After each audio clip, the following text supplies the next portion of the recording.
Praise the Lord. ലൂക്കോസ് എഴുതിയ സുവിശേഷം 14 അധ്യായം. പരീശ പ്രമാണികളിൽ ഒരുത്തൻ്റെ വീട്ടിൽ അവൻ ഭക്ഷണം കഴിപ്പാൻ ശബ്ബത്തിൽ ചെന്നപ്പോൾ അവർ അവനെ ഉറ്റുനോക്കിക്കൊണ്ടിരുന്നു.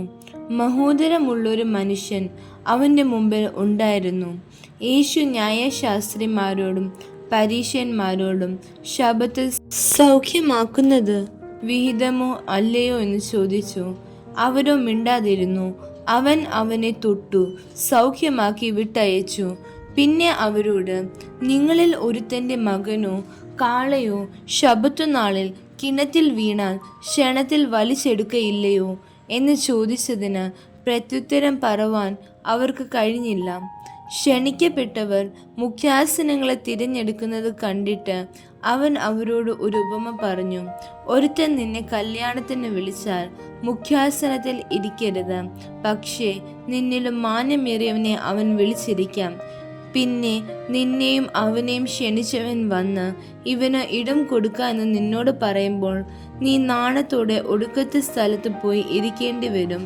നിന്നെ വിളിച്ചാൽ ചെന്ന് ഒടുക്കത്തെ സ്ഥലത്തിരിക്ക. നിന്നെ ക്ഷണിച്ചവൻ വരുമ്പോൾ നിന്നോട്, സ്നേഹിത, മുൻപോട്ട് വന്നിരിക്ക എന്ന് പറവാൻ ഇടവരട്ടെ. അപ്പോൾ പന്തിയിലിരിക്കുന്നവരുടെ മുമ്പിൽ നിനക്ക് മാനമുണ്ടാകും. തന്നെത്താൻ ഉയർത്തുന്നവൻ എല്ലാം താഴ്ത്തപ്പെടും, തന്നെത്താൻ താഴ്ത്തുന്നവൻ ഉയർത്തപ്പെടും. തന്നെ ക്ഷണിച്ചവനോട് അവൻ പറഞ്ഞത്, നീ ഒരു മുത്താഴമോ അത്താഴമോ കഴിക്കുമ്പോൾ സ്നേഹിതന്മാരെയും സഹോദരന്മാരെയും ചാർച്ചക്കാരെയും സമ്പത്തുള്ള അയൽക്കാരെയും വിളിക്കരുത്. അവർ നിന്നെ അങ്ങോട്ടും വിളിച്ചിട്ട് നിനക്ക് പ്രത്യുപകാരം ചെയ്യും. നീ വരുന്ന് കഴിക്കുമ്പോൾ ദരിദ്രന്മാർ, അംഗഹീനന്മാർ, മുടന്തന്മാർ, കുരുടന്മാർ എന്നിവരെ ക്ഷണിക്കാം. എന്നാൽ നീ ഭാഗ്യവാനാകും. നിനക്ക് പ്രത്യുപകാരം ചെയ്യുവാൻ അവർക്ക് വകയില്ലല്ലോ. നീതിമാന്മാരുടെ പുനരുത്ഥാനത്തിൽ നിനക്ക് പ്രത്യുപകാരം ഉണ്ടാകും. കൂടെ പന്തിയിൽ ഇരുന്നവരിൽ ഒരുത്തൻ ഇത് കേട്ടിട്ട്, ദൈവരാജ്യത്തിൽ ഭക്ഷണം കഴിക്കുന്നവൻ ഭാഗ്യവാൻ എന്ന് അവനോട് പറഞ്ഞു. അവനോട് അവൻ പറഞ്ഞത്, ഒരു മനുഷ്യൻ വലിയൊരു അത്താഴം ഒരുക്കി പലരെയും ക്ഷണിച്ചു. അത്താഴ സമയത്ത് അവൻ തൻ്റെ ദാസനെ അയച്ച് ആ ക്ഷണിച്ചവരോട്, എല്ലാം ഒരുങ്ങിയിരിക്കുന്നു, വരുവീൻ എന്ന് പറയിച്ചു. എല്ലാവരും ഒരുപോലെ ഒഴികഴിവ് പറഞ്ഞു തുടങ്ങി. ഒന്നാമത്തവൻ അവനോട്, ഞാൻ ഒരു നിലം കൊണ്ടതിനാൽ അത് ചെന്ന് കാണേണ്ടുന്ന ആവശ്യമുണ്ട്. എന്നോട് ക്ഷമിച്ചു കൊള്ളണമെന്ന് ഞാൻ അപേക്ഷിക്കുന്നു എന്ന് പറഞ്ഞു. മറ്റൊരുത്തൻ, ഞാൻ 5 കാളെ കൊണ്ടിട്ടുണ്ട്, അവയെ ശോധന ചെയ്യുവാൻ പോകുന്നു. എന്നോട് ക്ഷമിച്ചു കൊള്ളണമെന്ന് ഞാൻ അപേക്ഷിക്കുന്നു എന്ന് പറഞ്ഞു. വേറൊരുത്തൻ, ഞാൻ ഇപ്പോൾ വിവാഹം കഴിച്ചിരിക്കുന്നു, വരുവാൻ കഴിവില്ല എന്ന് പറഞ്ഞു. ദാസൻ മടങ്ങി വന്ന് യജമാനനോട് അറിയിച്ചു.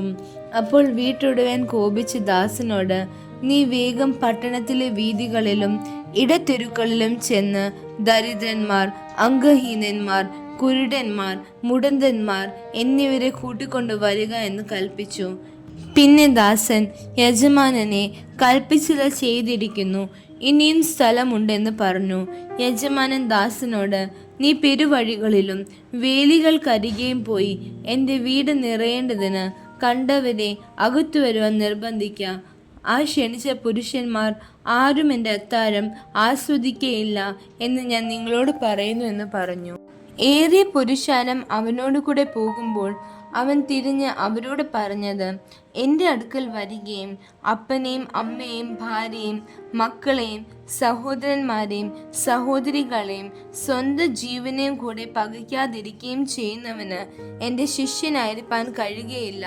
തൻ്റെ ക്രൂശ് എടുത്തുകൊണ്ട് എൻ്റെ പിന്നാലെ വരാത്തവനും എൻ്റെ ശിഷ്യനായിരിക്കാൻ കഴിയുകയില്ല. നിങ്ങളിൽ ആരെങ്കിലും ഒരു ഗോപുരം പണിവാൻ ഇച്ഛിച്ചാൽ ആദ്യം ഇരുന്ന് അത് തീർപ്പാൻ വകയുണ്ടോയെന്ന് കണക്ക് നോക്കുന്നില്ലയോ? അല്ലെങ്കിൽ അടിസ്ഥാനം ഇട്ട ശേഷം തീർപ്പാൻ വകയില്ല എന്ന് വന്നേക്കാം. കാണുന്നവർ എല്ലാം, ഈ മനുഷ്യൻ പണിവാൻ തുടങ്ങി, തീർപ്പാനോ വകയില്ല എന്ന് പരിഹസിക്കുമല്ലോ.